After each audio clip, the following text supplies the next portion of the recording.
халықаралық сабақ барысында сабағымыздың барлығы сәтті өтуі үшін біз керемет өзімге жасап алайық, эмоциямызды қалыптастырып алайық. Ал досыңа мақтау сөз айт дейді.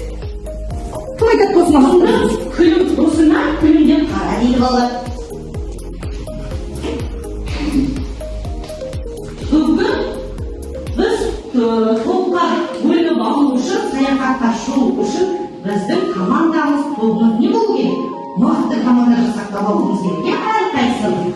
Сол үшін мына жерде келіп әркім өзінің шемадарын таңдасын.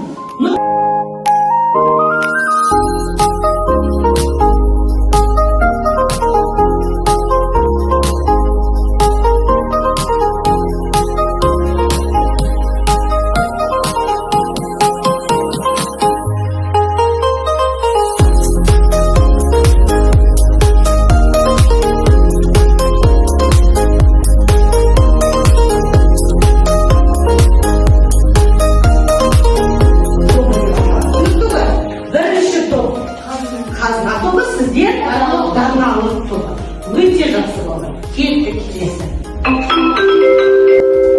Балалар бізде үй жұмысын тексеру мақсатында билетті ұшаққа мінгенде міндетті түрде біздің билетіміз тексерілуіміз керек балалар, иә?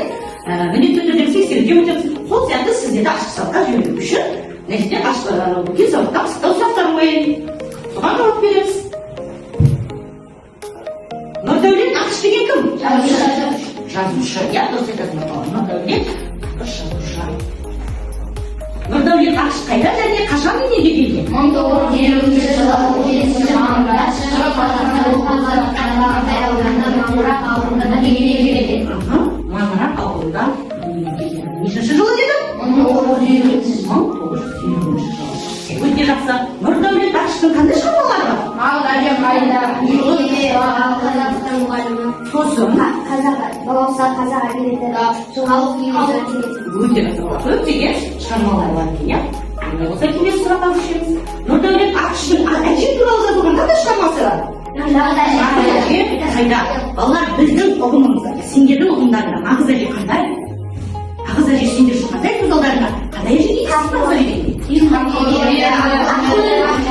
Иә, оның сыртқы тұлғасы қандай болады? Я хамзол айтасың нұртас. Ұшыр үйреті, өте жақсы болады. Нағыз әже қайда шығармасының кейіпкерлері біледі?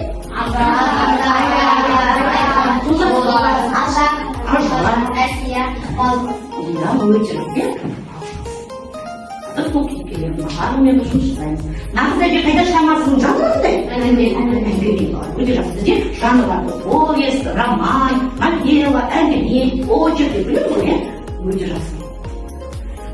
Нағыз әже шығармасына қандай ертегілер бар аталады?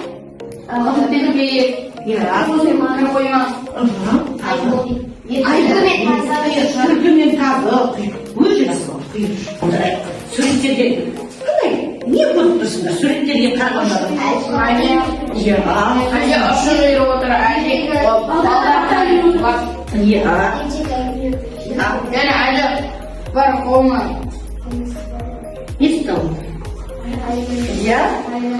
өте жақсы. Ал балалар, қазір ертегі айтып беріп жатқан әжелер бар ма? Әжелер ертегі айтып беретін, ертегі айтатын әжелер жоқ демейміз енді. Дей тұрғанмен бірен сарайға аз деп айтуға болады, иә. Ал балалар, олай болса біз балалар түсінді ғой.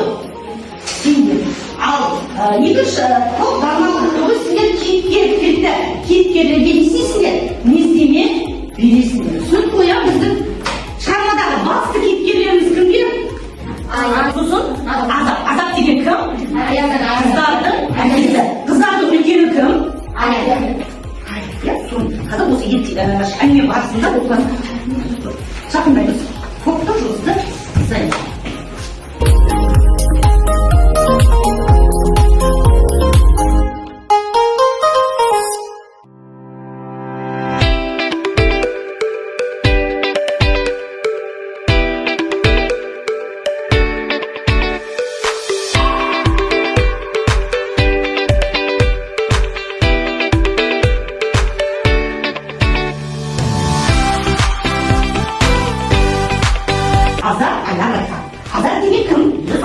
әкеміз, ол қыздардың әкесі. Ол өте мейірімді, жанашыр, қамқор және жомарт адам. Өте жақсы. Ал Ая дегеніміз, Ая қыздардың үлкені. Ол сіңлісіне қамқор, жанашыр жан. Иә. Ал бізде Райхан дегеніміз, ол үйінің кенжесі, өте еркек. Аяның сіңлісі. Өте жақсы. Ал өз пікірлеріне не жазыңдар? Біз Азат адал, ол Ая мен Райханның қалауын орындайды. Ол өте жанашыр адам. Өте жақсы. Тағы? Ал Айсенім, Аяның өз пікірінде, сенің пікірінде Ая қалай қалыптасты? Ая өте ақылды қыз. Оның қамқоршы екені сыпайы көңілді қамқор қыз. Ал Райхан болса, Райхан үйіндегі кенжесі әрі еркек қыз. Ол Аядан 2 жасқа кіші. Аядан 2 жасқа кіші. Балалар, жалпы бұл отбасында қандай көрініс табады? Бұл отбасы қандай күйде болады? Шығарманы оқи отырып. Қандай отбасы екен бұлар? Бір-біріне қамқор, балалармен не істей алады? Тілін таба алады және әкелік қамқорлығын көрсете алады. Өте жақсы, отырамын. Есамға, өлмейді, алға тек қана деген келеді. Сен ғажап жауап бердің, жаудар. Керемет, әдебиет. Рахмет сізге. Ал кеттік. Бірінші топ келеміз. Ал сіздерге сюжеттік карталар, комикстерді толықтыру арқылы сюжеттік карта жасайсыңдар. Комикс арқылы сюжеттік картаны мазмұнға толықтырады. Оқиғалардың реттілігін дұрыс сақтап, жүйелі ұсынады деген. Ал кеттік. Sevgili kızlarım, sizlere ертегі айтып берейін. Маған бұрын әжем ертегі айтып береді. Әжеге кім? Тек сен ертегілерді білесің бе? Анам ауылдан саяхат алып келді. Сонымен шай ішейік. Қош етіңдер адақтан. Сәлеметсіздер.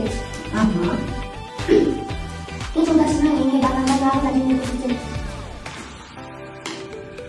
Мен қыздарыма нағыз әжені көрсетемін деп уәде бердім. Енді көрсете алмаймын. Біз қазір қонаққа барғанда нағыз әжені көреміз бе? Дұрыс айтасың. Біз қонаққа барғанда нағыз әжені көреміз бе деп бар. Бірақ олар нағыз әжені көре алды ма? Көре алмады. Өйткені неге? Оның әжесі қандай еді? Самал әже еді. Өте жақсы.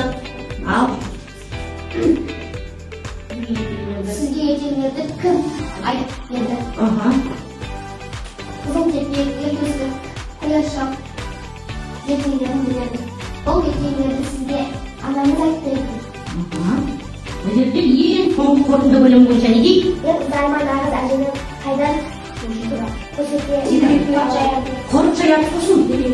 Не істейді? Ертегі айтып берді. Өте жақсы. Сендердің әжелерің нағыз әже екен. Сендер нағыз әжені көргісі келе жатыр екенсіңдер балалар. Бұл болса, сен ғажап жауап бердің нағыз әжеңнің көрінісіне. Керемет саған. Балалар, және оларды жаз. Екінші тапсырмалар өзім жазады. Ең сөздермен өзге ала отырып, құндылықтар пирамидасын қалыптастырып. Балалар, отбасында қандай құндылықтар маңызды? Алғыштық, мейірімділік, татулық, Сосын, тағы сенімділік, қамқорлық, сыйластық, бауырмашылық. Құрмет көрсетіңдер. Енді тапсырманы, жұмыстық тапсырма.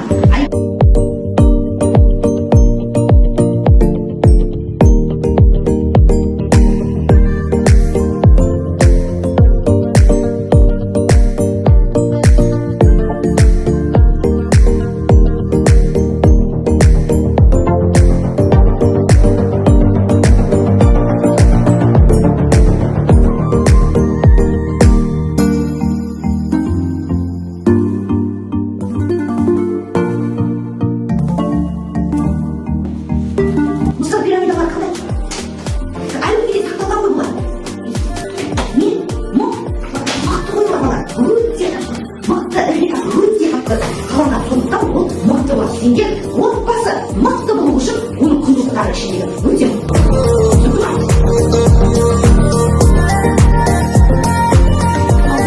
сөздерді тап және оларды жазсын. Отбасы, тыңдап отырамыз балалар. Дұрыс айтып жатыр ма көркем? Өтірік айтып жатыр ма? Отбасы, әке, ана, қамқорлық, кіші пейілді екінші тапсырмада өзің жазған тірек сөздерді негізге ала отырып құндылықтар пирамидасын қамқор, татулық, ауызбіршілік, бауырмал, мейірімділік, сыйластық. Өте жақсы. Ал жәудірге оқысыншы автобустар. және оларды жазды. Отбасы, әке, ана, бауырмашылық, аға, әпке. Екінші тапсырма. Өзің жазған тірек сөздерді негізге ала отырып, құндылықтар пирамидасын толтыр. Татулық, ауызбіршілік, тәрбиелік, мейірімділік, қамқорлық және сыпайылық. Жеке мәтіннің идеясын анықтау. Мәтіннің тақырыбы мен идеясы. Көтерген тақырыбы қандай? Яғни мәтіннің аты қандай бізде? Нағыз әже қайда? Оның көтеріп отырған тақырыбы қандай? Қазіргі не? Нағыз әженің көтеріп отырған жазушының. Нағыз әженің дүниесінде қай сәтте көре аламыз? Наурыз мерекесі. Көп жағдайда ұлттық мерекеміз бүгін бұл наурыз мерекесін деп көре аламыз. Нағыз әженің біреу ғана орындап Jangan ikut orang mereka. Sebelum orang apa? Mungkin dia mungkin nanti itu ini tuh satu sendiri. Kalau ini untuk satu punya, ini dia ni lah sakit.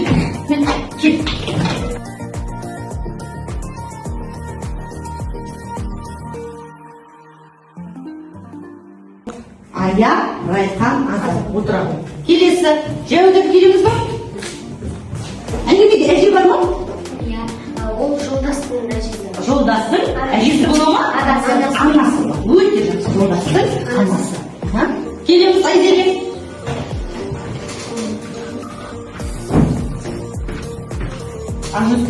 Келер кімге? Жаңа айтты, иә?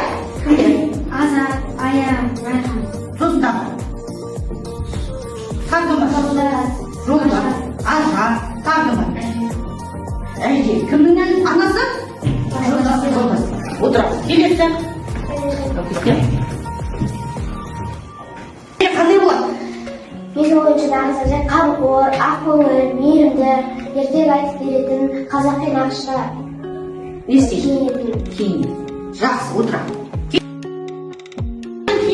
Bütün bağlarından ne sağladın dersin? Adamı түсіндім ма? Сұрағыңыз бар ма? Түсінбедім ма?